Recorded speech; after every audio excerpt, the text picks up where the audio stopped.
ওই সিকিউরিটি, এলো তোর বেতন ৮,০০০ টাকা। ওই সিকিউরিটির বাচ্চা, তুই কি পাগল হয়ে গেছস? ওই সিকিউরিটির বাচ্চা, তোর কি মাথা খারাপ হয়ে গেছে? তুই সামান্য একটা সিকিউরিটি গার্ড হয়ে আমার গায়ে হাত তুলছস? ওই ছোট লোকের বাচ্চা, তুই কিন্তু ভুলে যাস আমি এই কোম্পানির ম্যানেজার। আমার মনে হয় তুই নিশ্চয় বাসা থেকে কিছু উল্টাপাল্টা খাইছস। কিরে, তুই আমার গায়ে আবার হাত তুললি? তোর কি মাথা খারাপ হয়ে গেছে? মাথা আমার খারাপ হয় নাই, মাথা তোর খারাপ হয়েছে। কিরে, তোর সাহস দিয়ে তো আমি অবাক হয়ে যাইতেছি। একে তো তুই আমার গায়ে হাত তুললি, আবার তুই আমাকে তুই মুই বাসাও করতেছস। দাঁড়া, তুই এখানে কিভাবে চাকরি করছ আমি এটা দেখতাছি। আজকে তোর আমি চাকরি খেয়ে দিব। এই তুই কি আমার চাকরি খাইবি? আর তোদের যে বস আছে হ্যাঁ আমার চাকরি খাইতে পারতো না। বুঝতে পারছি তুই আসলে কিছু উল্টাপাল্টা খাইছস। তা না হলে তোর মতো সাধারণ সিকিউরিটির মুখে এত বড় কথা বাইর হয় কিভাবে? দাঁড়া, আমি এখনই বসের কাছে যাচ্ছি। এই দাঁড়া, তুই কি বছর কাছে যাবি? আমি বছর কাছে যাইতেছি। শোন, তোর কি লজ্জা লাগে না? তুই গরিব মানুষের হক মেরে খাস। আমি সব জেনে গেছে। আশিক সাহেব, এখানে রনির 15,000 টাকা আছে, রনিকে দিয়ে দিবা। ঠিক আছে স্যার। ও তাহলে এই ব্যাপার। স্যারে আমাদের বেতন 15,000 টাকা করে দেয়, আর আশিক স্যার আমাদের বেতন 8,000 টাকা করে দেয়।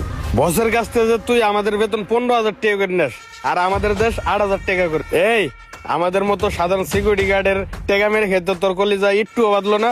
ও, তুই তাহলে জেনে গেছিস না? এখন তোরে যদি আমি রাখি তাহলে তো আমার বড়ই সমস্যা হয়ে যাবে। তুই থাকলে তো আর তোর মতো সিকিউরিটি গার্ডের টাকা মেরে খেতে পারবো না। দাঁড়া, আমি এখনই বসের কাছে যাইয়া তোর নামে উল্টা পাল্টা কথা বলে চাকরি থেকে বের করার ব্যবস্থা করতেছি। ঠিক আছে, যা, আমিও যাইতেছি বসের কাছে। স্যার। কিরে, তোর এত বড় সাহস? তুই স্যারের অনুমতি ছাড়া স্যারের রুমে প্রবেশ করছস? এই তুমি চুপ করো। স্যার, বেয়াদবি মাফ করবেন। আমি সেদিন দেখছি আপনি আমাদের বেতন 15,000 টাকা করে দেন, কিন্তু উনি আমাদেরকে 8,000 টাকা করে বেতন দেয়। এই, আমি বলতাছি চুপ থাক। এই চুপ থাকবে মানে? এই রনি, তুমি আগে সবকিছু ঘটনা খুলে বলো তো কি হয়েছে। না মানে স্যার, আমি মিথ্যা কথা বলতাছি আপনার সামনে আমাকে কালার করার জন্য।